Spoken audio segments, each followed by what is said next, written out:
I'm Crystal Everdeen, and in this video I'm going to show you how to attach two granny squares together. Attaching granny squares is really easy, however I am using really thin yarn for this tutorial, so if you are unable to see, if you would like to watch another video on how to attach granny squares using thicker yarn, I will link that video in the description box below. But for now, let's get on with the video.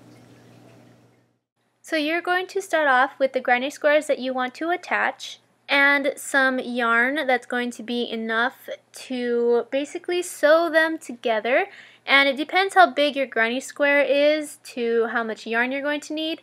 For me, I'm just going to use the yarn that's still attached to the yarn ball, and once you've decided if you're going to either cut a string or use the yarn that is attached to the yarn ball, then you're going to attach that to the top corner of one of your granny squares, and you're going to grab the second granny square and determine where you want them to align. And once you find out which stitch you want to attach to, then you're going to push your hook through that stitch, then wrap your yarn around the hook and bring your hook through both stitches.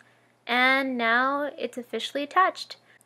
But for granny squares, you want to work your way all the way down. That way it looks cute and you can create a blanket or a quilt or whatever you want to make with your granny squares. So just go down one side, going down every stitch on both granny squares. So it's really easy. You just poke your hook through both stitches on the sides of both granny squares, and then you create a slip stitch through both of them and they're attached. Now you may have noticed that I am only putting my hook through one of the loops per stitch, and I'm doing that because I saw that on the internet actually, that this was going to make it an invisible stitch. However, I didn't really see a difference between going through both loops and going through only one loop each, so it doesn't really matter. At least to me, I feel that it came out pretty good and the stitches are pretty much invisible, so this is like the invisible stitch.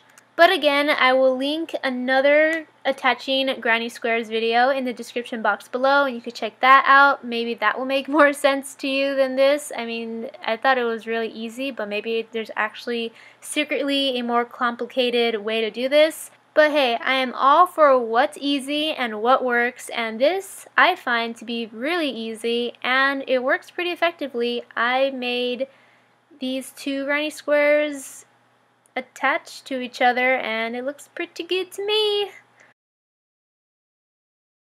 Thank you so much for watching this video. I hope you enjoyed it and were able to follow it easily. Again, I have linked another video that teaches you how to attach granny squares, but they use thicker yarn. It's a bit easier to see. So if you had trouble with this video, just go ahead and check out the other one. But please leave a like before you go and click that red subscribe button if you have not already, so I can see you next time. Bye!